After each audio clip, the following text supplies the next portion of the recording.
Well, I woke up this morning to a bunch of text messages letting me know exactly what had happened because I went to bed a little bit early last night and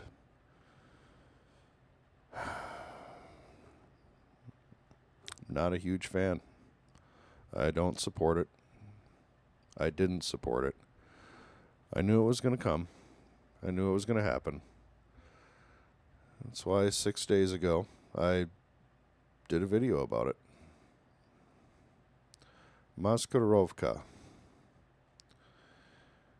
And I did this video a few days ago because I knew. Because I knew.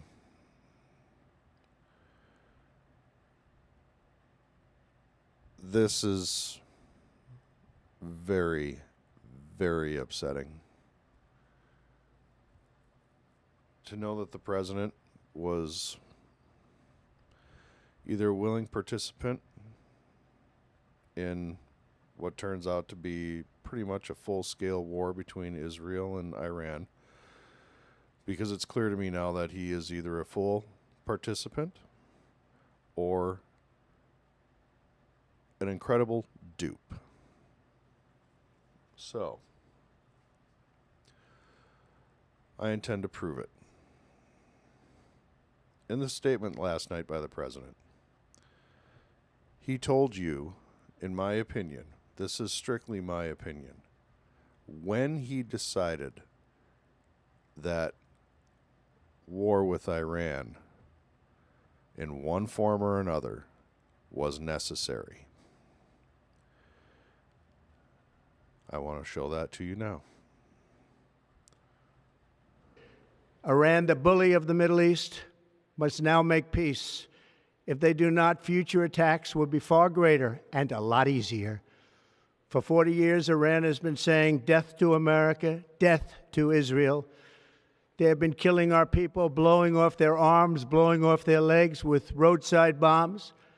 That was their specialty. We lost over 1,000 people, and hundreds of thousands throughout the Middle East and around the world have died as a direct result of their hate. In particular, so many were killed by their general, Qasem Soleimani. There. That's when he decided. That's when he decided. The assassination of Qasem Soleimani, which took place January 3rd, 2020. I remember this because if you recall, the Iranian response was them launching missiles at an American airbase. We had fired a Hellfire missile from a Predator drone after the general had landed at, I believe it was Baghdad International Airport, and was in a car on his way to wherever he was going. And in response, the Iranians struck a U.S. military base in Iraq, I'm sorry. Let's just bring it up a little bit here. And this is obviously footage from the overhead security drone watching the base. And you can see the ballistic missiles incoming, impacting.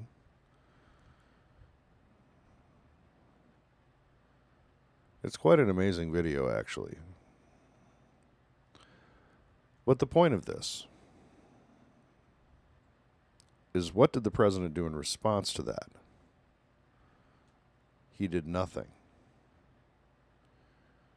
He did nothing. He didn't respond to their missile attack. What I'm saying right now is it's my hope that the president uses restraint, understanding that we just struck them. It's very likely they're going to strike us. And I would like him to consider, assuming there is no U.S. casualties, using restraint. Because it's become clear to me that the president has been working with Prime Minister Netanyahu since the beginning of his administration. As I point out in this video, I go and I prove it, that this plan was hatched in November, according to Prime Minister Netanyahu, and that the president has been along for the ride the whole time. His administration has known about these strikes and has taken part in the planning and furthering of the political Maskirovka, where he said, we'll negotiate. Well, it appears that that was in bad faith, because you are calling for the violation of a U.S. signed treaty, the Non-Proliferation Treaty, in your relations with another country. And you are bending over backwards to assist in everything Israel did. And again, in this video, I go through it. I go through the timeline. It's all out there. It's all out there. I'll be sure to link it. I'm not very pleased today. I'm not very pleased. And I think the president kind of incriminates himself into this Maskirovka too. And I don't mean to use the word incriminates. Implicates.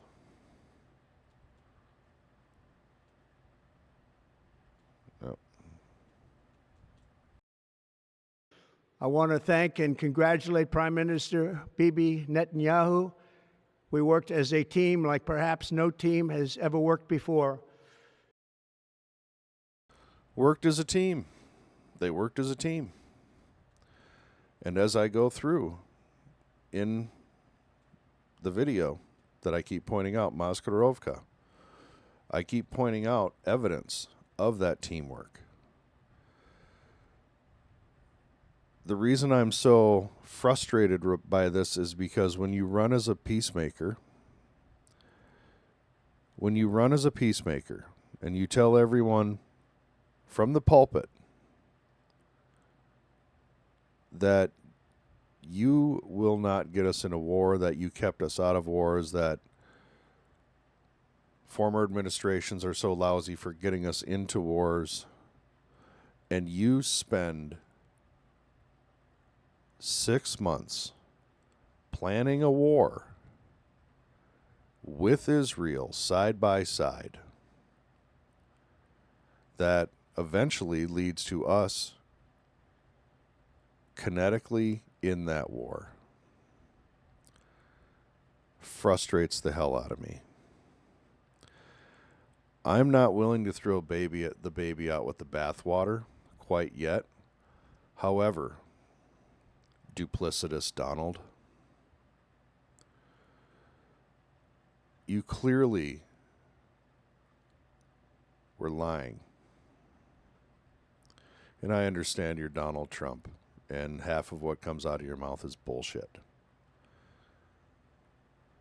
But you planned this out for over 6 months. You lied.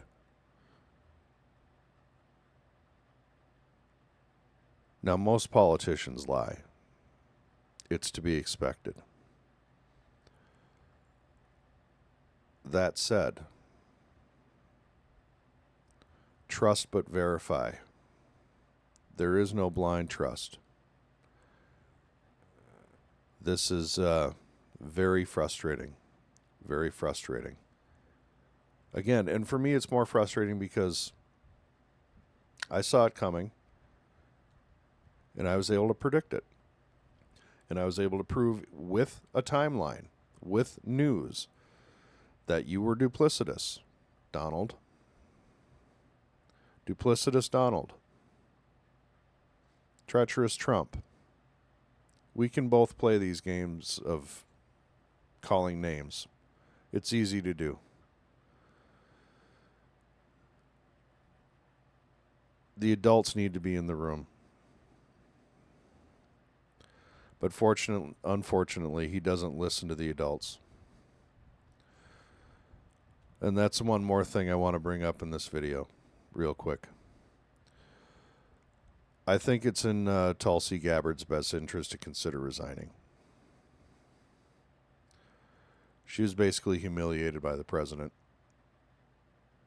He is the one who fought to put her in a position where she would be able to assess the situation. And 3 months ago, she gave her assessment.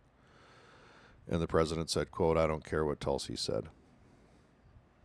No, he didn't, because he's been planning this for 6 months. So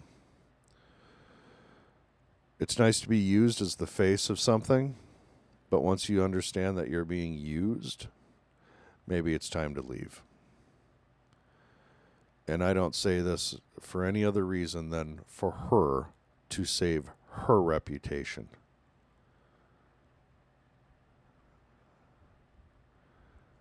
These are just my opinions. I'm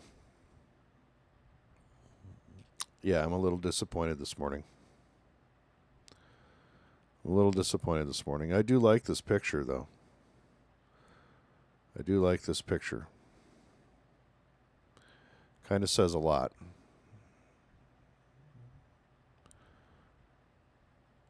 I hope the Vance administration, assuming that things don't get screwed up between now and then, exercises more restraint. And I hope that the president exercises restraint, knowing that Iran is going to kinetically respond. It's my hope that he shows the same restraint he did in 2020, knowing that the damage that we needed to do is done. You broke a campaign promise unless you're willing to show restraint and walk away. That's all I got. I kind of wanted to just get on here. I've actually been up it's 2:40 a.m. I've been up since midnight, kind of going over the news and the information, just looking things over, rationally and calmly thinking about things, putting pieces together, understanding that this has been a plan for a long time and that we've been lied to, and that you can either throw the baby out with the bathwater and say, you know what, that's it, I give up on Trump totally. I'm not going to do that yet, but I am going to say, it's one thing to lie about taxes going up or going down or cutting of a program. It's another thing to lie about getting into a war. And I keep using that word specifically because, as I've proven in the video, you've been planning this with Bibi since you were elected. Possibly before. I don't know. That's all I got. Thank you.